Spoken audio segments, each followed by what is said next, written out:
NBA Finals Game 3 preview. Let's get straight to it. The Oklahoma City Thunder have outplayed the Indiana Pacers 88 out of the 96 minutes of this series. With the exception of that flurry in the final 8 minutes of Game 1, Indiana has thoroughly outplayed and outclassed the Indiana Pacers. So what should the Pacers do to address this? The Pacers defensively should have this strategy. Anybody but Shai Gilgeous-Alexander. If you leave it in the MVP's hands, he is going to score the basketball efficiently, and he is going to destroy you from the mid-range, at the rim, from three, and especially from the free throw line. If you're going to lose this series, why do you want the MVP to beat you? Why don't you make the role players of Oklahoma City make tough shots, make decisions, and play make? If you want to win, force the other guys who aren't as talented as SGA to beat you. So what should you do? Defensively, the Indiana Pacers should play a lot more zone defense, which they went to in Game 2 when things got tough. What will zone defense do? It will force the Thunder to become a three-point shooting team. The Thunder are only shooting about 36% from three. So I would rather, if you're the Pacers, you would rather have them live by the three and die by the three rather than live and win in the mid-range. Also, what do the Pacers like to do? They like to get out into transition and get easy baskets.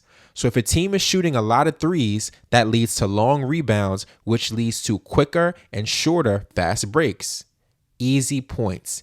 And that will really benefit the Pacers because it will speed up the rate of play, and it will also give them more possessions and more easy looks at the basket when Oklahoma City's defense is not set. On the offensive side of the ball, Tyrese Haliburton has to be aggressive. I understand that he is not a shoot-first point guard. He is pass first and make the right play first. But let's look at this stat right here. The Pacers have a record of 25-3 when Haliburton scores over 20 points this season. He has to score. Again, if you're going to lose this series, do you want to lose knowing that your best player wasn't as aggressive as he could have been? You want to go out with your guy. So Haliburton is the guy on Indiana, so he needs to get aggressive early. I know you want the game to come to you. You want to do things in rhythm and play the right way. But at some point, superstars or people that want to be superstars have to take it upon themselves to deliver. And right now, he has not been aggressive enough. And he found his shot late in Game 2, but he has to do that early. The better that he's playing, the better the team will play because they will follow him because he's their leader. Now, the Thunder shouldn't focus on changing anything or adjusting anything. They need to focus and dig deeper on what's working, and that is forcing turnovers. In Game 2, they were only able to force 15 turnovers, I believe. In Game 1, they forced 19 turnovers in the first half. But the difference is that in the second game, they were able to create more points off of those turnovers. And the more points you create off turnovers, the better game you're going to have. Because it's not just about forcing them to turn it over. It's about what are you going to do once that turnover happens. And the goal is always to score and to score quickly. So we saw that work a lot better in Game 2. But the more they continue to pressure the ball handlers of the Pacers closer to the three-point line and closer to half court, the more it gets the Pacers offense out of rhythm. And the Pacers offense is built completely on rhythm and passing to the right guy at the right time. So if you disrupt that timing, it really messes up the whole flow of the Pacers offense. Offensively, Shai Gilgeous-Alexander needs to keep being aggressive. Game 1, he scores 38 points. Game 2, he scores 34. But the reason why they won Game 2 is because the scoring was more evenly distributed. Game 1, no other player on the Thunder scored more than 20 points. Game 2, Caruso scores 20. Wiggins scores 18. J-Dub, I believe, had 17 or 18 points. They had guys who put the ball in the basket. And they didn't just rely on Shai. And that's what's going to make them so dangerous, is because tomorrow it might not be any of those guys. Right? Maybe Holmgren has another big game. We don't know. Maybe Lou Dort has a hot game from three. They have so many waves of offensive and defensive players that they don't have to rely on one guy to carry them for the series or two players to carry them from the series. Any given night, it could be anyone. And that's why they're so difficult to deal with, because just when you think you have it figured out, they have two guys come off the bench and score over 15 points.